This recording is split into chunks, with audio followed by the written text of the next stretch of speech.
Eu acho que a gente, hoje em dia, tem pouca mobilização. A gente acaba tendo muito, cada um com o seu parlamentar mais, né, do seu estado, etc., mas tem, a bancada da educação está muito... Eu fiquei 1 ano no Senado, deu para ver que a bancada da educação ela é pequena, seja na Câmara, seja no Senado. Alguém que, de fato, parlamentares cujo o grande mote seja educação, seja educação básica ou superior. Então, a gente precisa, de fato, sim, fortalecer esses canais. Acho que acho que até foi falado aqui, essa campanha aí dos fundos patrimoniais, etc., conseguiu ter espaço. Então, existe uma maneira de a gente criar canais de interlocução, mas a gente precisa fazer isso, porque aí, de fato, a outra maneira que o Supremo não barrar é, de fato, fazer uma PEC para barrar ela, e passa pelo Congresso. Então, a gente são os 2 únicos canais de barrar isso. E o que é grave, só para terminar aqui, é que a emenda constitucional, se o governo descumprir, não é crime de responsabilidade descumprir a emenda constitucional. Se o governo não conseguir, que é o mais provável que aconteça, de alguma forma, não cumprir totalmente o teto, não é um crime de responsabilidade, mas, na verdade, as sanções são exatamente sobre os servidores. E aí fica proibido qualquer tipo de reajuste, fica proibido aumentar salário mínimo, fica proibido aumentar um monte de coisa, e aí vai fazendo aos poucos. Inclusive, aí volta a ideia de poder de demissão do servidor público, já está pronta lá para ser implementada de fato, etc. Então, você começa a ter uma série de regras que vão ser implementadas, que vão impor o corte do Estado de alguma maneira. Então, a gente tem a preocupação, se não for revogada, de fato, seja de uma forma ou de outra, isso vai acontecer. Porque a própria emenda já se colocou obviamente, eles fizeram já com uma cláusula para gerar a redução do Estado, mesmo que o governo não cumpra. Então, o fato é que fica totalmente de mãos atadas. Não, eu acho que todos os... se a gente conseguir, e aí, na minha opinião, com mais gente possível, então a gente se unir os esforços do pessoal da área de direitos humanos, de uma série de áreas que estão vendo os efeitos, mas a gente usar o potencial da universidade para botar isso para fora é essencial. E aí eu acho que vale a pena, em todos os fóruns internacionais que a gente conseguir, para pressionar aqui dentro também. Mas acho que tem um caminho interno e um caminho internacional, que são os 2 aliados, podem dar um bom resultado. Obrigado, professor.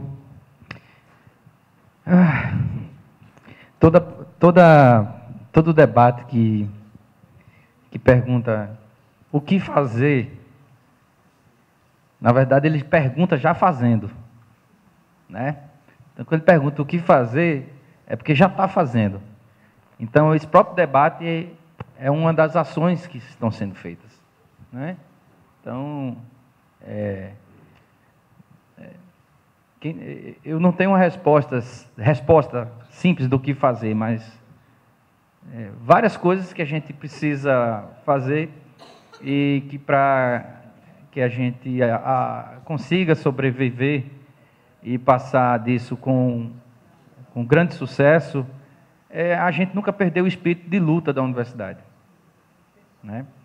A universidade eu sou de 2006, né? Campus Barreiras, a gente era um campus da UFBA, tinha 6 cursos, cheguei lá, não tinha cadeira, né? Não teve cadeira, a prefeitura teve que trazer das escolas. Tal, e a nossa universidade foi assim, o professor Naumar, muito corajoso, era reitor da Universidade Federal da Bahia, resolveu peitar a expansão de todo jeito, nós vamos, bora, empurra, bora, vai. E deu certo, hoje a gente na Universidade Federal, mas em 2010 eu troquei tapa com a polícia no meio da rua, porque nós passávamos numa ponte de madeira, não tinha asfalto. E a gente fez isso, foi preso um professor brigando em Barreiras, no tempo da pistolagem, eu tive que me esconder. Tá? Em 2012 eu fui para o comando de greve, depois virei pró-reitor. Eu acho que o povo não me conhecia muito, não, mas... Estou brincando, talvez para me conhecer. Mas eu acho que é esse espírito de luta, e são nesses momentos de luta que a gente consegue ter um espírito de união na universidade. Divergência a gente sempre tem. Eu tenho várias divergências com colegas, mas a gente nunca pode perder, e isso é uma coisa que é fomentado. A gente tem que ser muito safo para isso, né? Sempre se cria na universidade uma disputa entre lados, entre pessoas. Professores que não querem ver mais a lista do e-mail, né?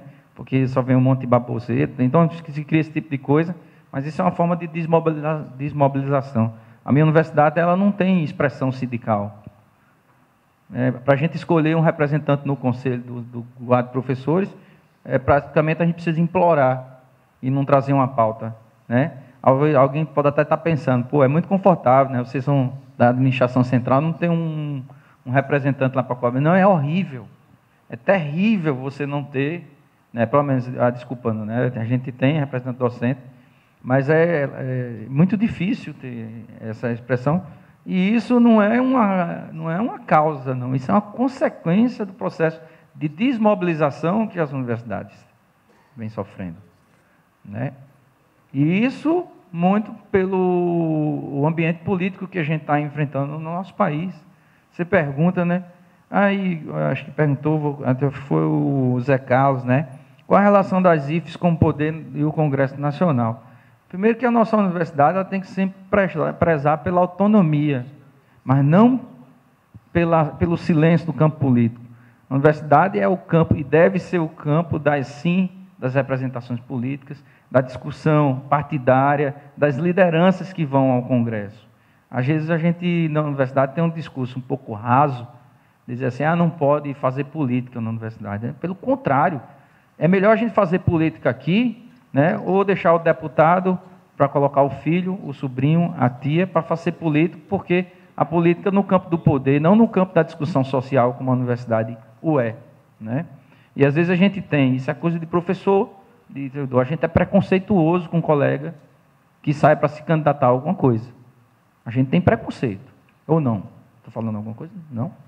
A gente acha que o colega ele quer se aproveitar da universidade, ele quer se aproveitar do seu discurso, da sua força para isso. Mas, olha, é muito melhor um colega nosso que possa pautar um debate sobre a universidade do que a gente está discutindo aqui com quem votou na emenda constitucional, pedindo a ele recurso. É como você pedir para tomar mais pisa do seu torturador. Alguém que foi lá no Congresso e votou isso, e depois chega aqui com a solução, mas, professor Lerrer, pode ficar tranquilo, eu vou lhe dar uma emenda parlamentar. Emenda parlamentar é o que a gente chama na Bahia de armengue. É um armengue orçamentário. Não é jabuticaba, jabuticaba é gostoso pra caramba. Isso é um armengue, isso é uma declaração clara de que a gente, né, confunde a ação dos poderes. Poder legislativo fazendo a execução orçamentária, dentro de uma unidade orçamentária do poder executivo. Então, por si só, isso é uma distorção. Não dá para o professor pautar o seu PDI prevendo que vai receber uma emenda parlamentar. O único plano de futuro que a gente tem hoje no país, sabe qual que é? É esse aqui, ó, de 20 anos. O Plano Nacional da Educação, ninguém quer cumprir, mas a emenda constitucional, ano a ano, todo mundo quer cumprir, né? Cortando recursos. Então, nós não temos projeto de longo prazo no país. Mas, claro, que a gente vive uma desestrutura política, uma quebra de institucionalidade do nosso governo. Imagina a gente, uma universidade criada, partindo com 5 campi, a sede mais 4, em 2014. Eu tive em 2015 um orçamento de 50% de investimento. Uma universidade que cresce 1/3 a cada ano, porque a gente só entra, não sai ainda dos nossos estudantes, né? É uma expansão muito difícil. E eu vou dar informação, não sei se vocês sabem, todos vocês aqui. O Congresso Nacional criou mais 5 universidades novas.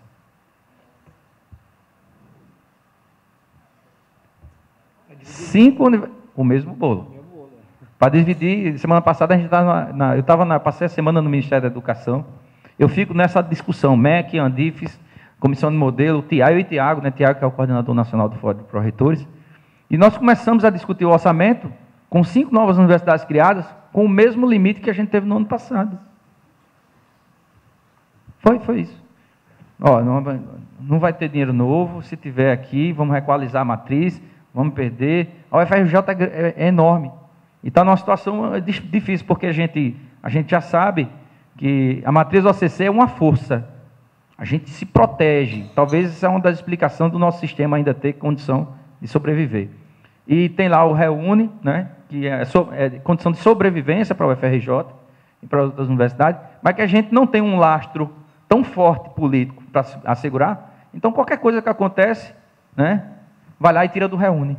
Vai lá e tira do Reúne. Vai lá e tira do Reúne. O ano passado foi assim. Tiraram 96 milhões de reais do Reúne. Entende? Então, a gente trabalha com esse mesmo limite, lutando, numa discussão duríssima sobre isso. Eu acho que a primeira solução é a gente tem que louvar e prestigiar o campo progressivo da política brasileira. Eu acho que a gente não vai conseguir, dentro das condições de funcionamento da instituição federal de ensino superior, sobreviver sobre a rédea de uma emenda constitucional restritiva como essa, que não pensa o país como uma universidade, como o cerne, o campo, a atmosfera do saber que vai gerar o desenvolvimento. Não tem soluções simples. Eu li aqui o comunicado do Gambina à comunidade universitária, né, das suas medidas que fez para restringir, da racionalidade, uma série de gastos. Acho que isso é natural para a gente, tendo ou não recurso. A gente tem sempre esse espírito de racionalidade. Né? A gente não nota, mas aqui, o ar-condicionado não está tão gelado. Vocês já estão percebendo aqui? Não, né? Né? Não está. Você sabe que isso aqui foi uma medida tomada, por exemplo, para poder sobreviver? Porque diminuiu para não gastar. Entende? Então, vamos lá gastar. Há algum tempo na universidade atrás, aqui tinha um caçom servindo água para a gente. Né? Não teria? Copeira, não teria? Tá. Né? O coffee break, cadê o coffee break? Não tem mais coffee break. Né? Então, são medidas. Claro que assim, eu também faço uma crítica, porque a gente também tem que não criar na universidade o sistema da Casa Grande e da Senzala. Porra, desculpa. Tranquilo. Putz. Está do meu lado. Por que a gente não termina uma sala de aula e a gente mesmo arruma as carteiras? Quando a gente almoça em casa, a gente não tira o prato? Não é não? Agora, isso é cultura, é hábito. Né?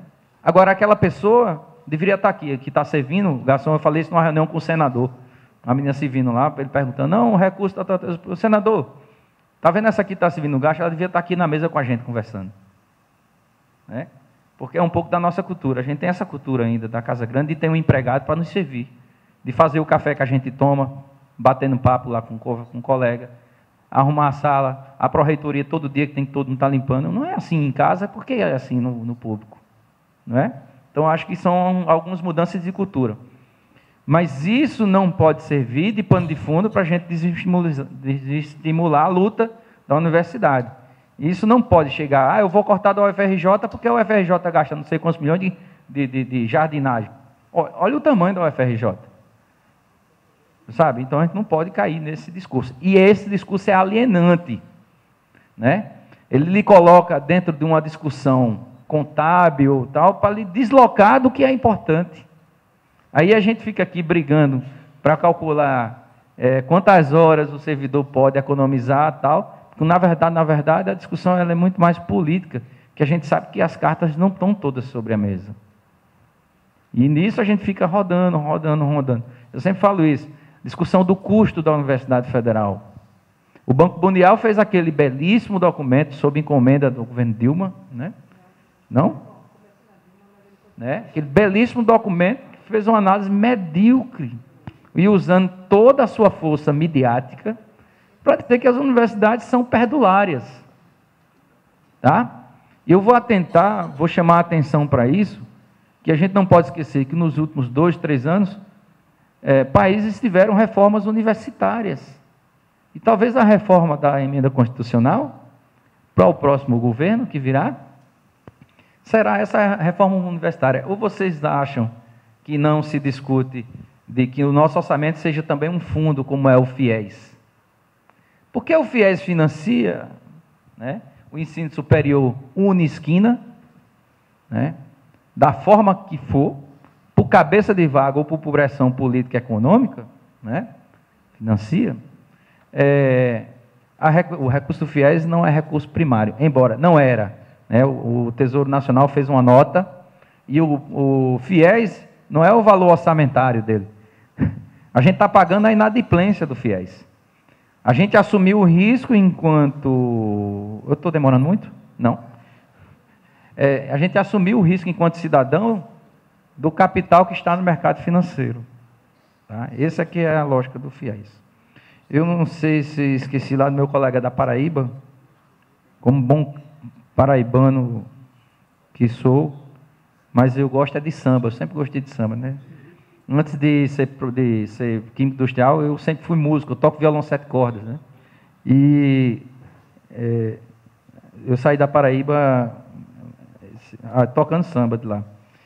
Bom, eu vou resumir aqui minha intervenção, minha resposta, somente dizendo que a grande solução para isso é a gente ter esse momento de diálogo, não baixar a cabeça, absolutamente, que a universidade é o lugar da criatividade, é o lugar que a gente vê a solução para o desenvolvimento do país, e assim como é em todos os países.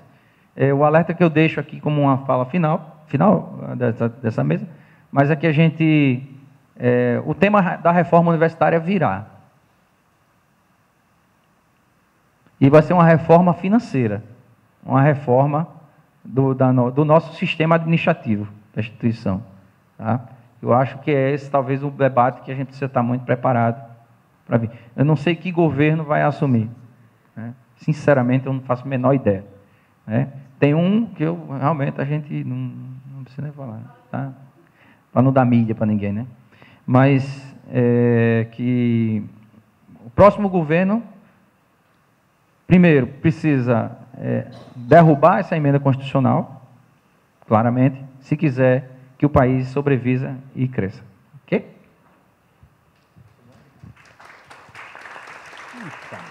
Obrigado. Eu creio que o debate, ele oferece elementos para nós pensarmos o tema da emenda 95 num escopo mais amplo e também em que nós podemos pensar como é que estão se movimentando os setores da sociedade brasileira. A emenda 95, ela foi sistematizada, digamos assim, por grupos, centros de pensamentos muito influentes dentro dos setores dominantes no Brasil. Pensemos na Casa das Garças e outros espaços de formulação, em que este projeto que está embutido de mudança do Estado e de mudança da função do Estado envolvia mudanças políticas no Brasil. É importante destacar que, a meu ver, a emenda constitucional é menos uma consequência do governo Temer e mais um determinante da chegada de Temer ao governo da maneira como ele chegou. Ou seja, são as demandas da emenda 95 que exigiram mudança de governo. Então, nós estamos falando aqui de um processo tectônico, de grande envergadura. Não é um elemento da micropolítica, é um elemento da grande política. Se é um elemento da grande política, em que nós temos mudanças relativas de cada fração de classe no bloco, no poder, nós que pensamos um projeto com toda a diversidade de pensamento que temos nas universidades, nos movimentos sociais, nos setores democráticos, nas entidades de direitos humanos, enfim, nos setores econômicos que têm enraizamentos com a formação social no nosso país, todos esses setores, a meu ver, estão sendo interpelados e nós precisamos, de fato, de manifestações públicas que sinalizem com muita objetividade o que está acontecendo com a emenda 95. Daí porque fazermos estudos sistemáticos, termos notas, denúncias internacionais, nos fóruns internacionais, tudo isso hoje é muito importante para, digamos, desenvolvermos uma perspectiva pedagógica junto à sociedade sobre o que é a emenda 95. Ela não será modificada facilmente, ainda que ela esteja colocando problemas intransponíveis para setores que apoiaram esta emenda e hoje avaliam que a situação vai ficar muito complicada para eles também. Mas, ainda assim, nós não podemos esquecer que um setor, a curto prazo, há 20 anos, 15 anos, sairá vencedor, que é o setor que opera as finanças. Claro que daqui a 15 anos, daqui a 10 anos, provavelmente esse setor também irá ser brutalmente atingido pelo esvaziamento econômico do país. Mas, a curto prazo, é um setor que ganha com a Emenda 95. Eles ganham com a Emenda 95. Se nós acompanharmos os debates no jornal Valor, nós vamos constatar que tem uma tensão entre as frações burguesas dominantes, e isso é um elemento que só pode ser, a nosso ver, resolvido de maneira construtiva para o país se o conjunto dos trabalhadores, dos movimentos democráticos, entrarem na cena política. Porque sem mobilização da sociedade, dos setores que atuam nos direitos humanos, na questão da mortalidade infantil, da situação da vida, de distribuição de políticas de incentivo ao consumo e de garantia de condições mínimas de vida, enfim, de vastos setores da população, que são setores desorganizados, grosso modo, que não estão representados sindicatos, etc., partidos.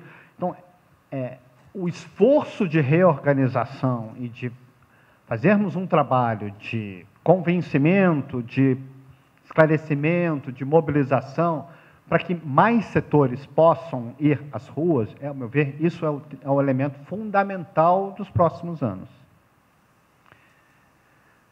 Qual é o risco que nós corremos? O risco é de pulverização.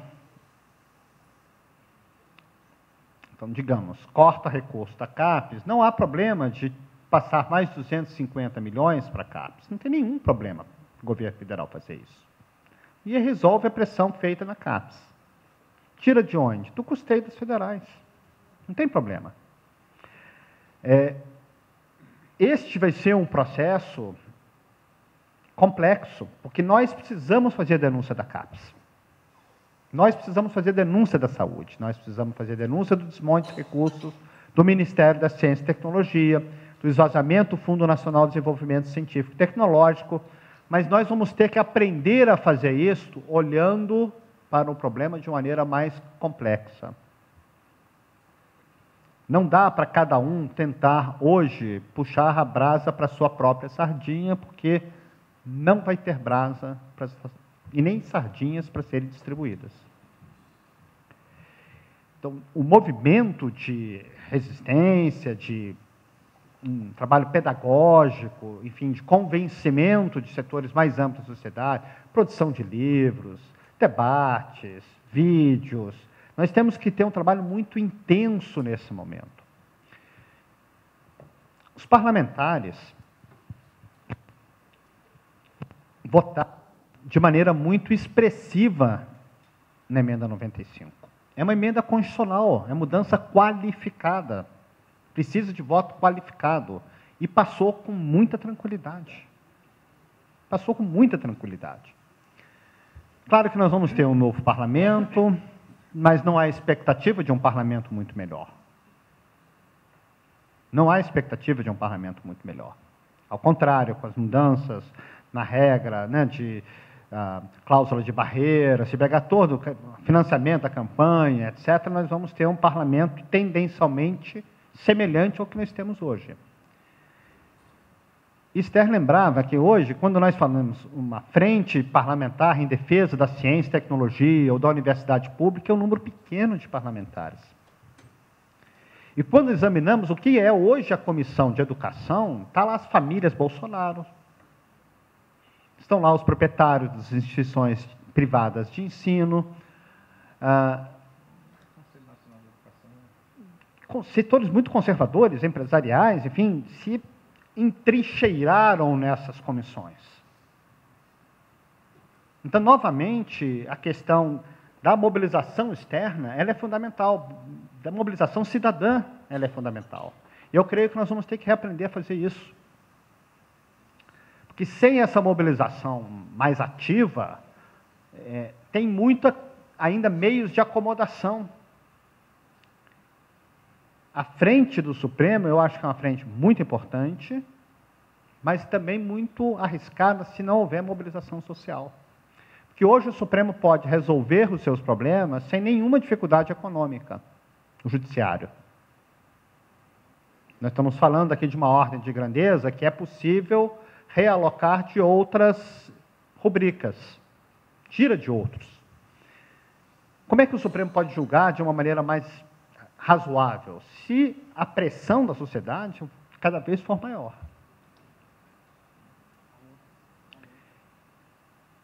E nós temos um arco potencial de forças ampliado hoje contra a Emenda 95. Nós temos mais pessoas contra a Emenda 95. Hoje, no Parlamento, é tranquilo se discutir que a Emenda 95 é um desastre para o país. O parlamentar que votou a favor hoje concordaria. Muitos vão concordar com a gente. Muitos vão concordar com a gente. Mas é preciso dar maior liga à mobilização para que isto se transforme num movimento da sociedade que chama atenção para o fato de que estamos diante de uma medida absolutamente devastadora para o país. Não é para a estrutura do Estado estrito sensu, é para o conjunto do país. Né? O último ponto que eu penso que nós devemos pautar e tematizar de forma muito ousada, nas nossas análises, nós temos que praticar o pessimismo da razão.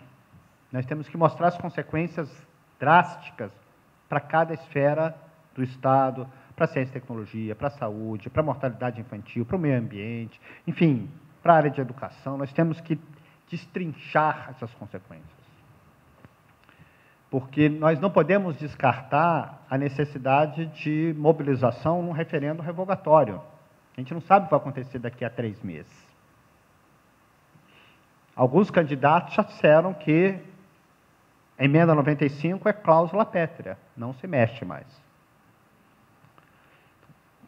Referendo revogatório pode ser um instrumento de mobilização importante para a sociedade brasileira. E a gente não pode descartar essa alternativa. Mas, para isto, este trabalho pedagógico de esclarecimento, convencimento, mobilização e, sobretudo, de termos capacidade de construção de espaços comuns de diálogo e de atuação. Porque sem a construção de espaços comuns, de convergência, o risco também é um processo em que cada setor vai estar tentando encontrar uma alternativa e, na realidade, todos vão estar indo para, enfim, um quadro pior que nós já estamos hoje em termos orçamentários. Então, um ponto positivo é que hoje a sociedade brasileira, vastos setores, já entendem que a Emenda 95 é um tema para o futuro do país. E isso é muito positivo, e a produção do conhecimento hoje na universidade, ela é decisiva para nós podermos capilarizar, conforme destacou Esther. Nós temos que capilarizar este debate para que nenhum parlamentar afirme que irá manter a 95 de maneira tão tranquila quanto falaram no momento da votação. Hoje, nós temos certeza que muitos não falariam dessa mesma maneira. Naquele momento não teve nenhum problema, as pessoas foram a público, pessoas que estão junto com a gente, são parlamentares que estão junto com a gente na área de ciência e tecnologia, são batalhadores da área de ciência e tecnologia, votaram a favor da Emenda 95. Você diz, mas como? Você está votando a Emenda 95? Não, é uma coisa conjuntural, logo isso vai passar, Não era conjuntural. A mobilização, então, nosso papel protagônico, a meu ver, vai ser decisivo. Né? E acho que o debate ajuda a gente a aquecer a nossa alma com a indignação, com a preocupação, enfim, para que a gente seja interpelado, né, a uma mobilização maior na sociedade brasileira. E o debate, então, está de parabéns e também muito feliz de ter compartilhado com vocês a mesa.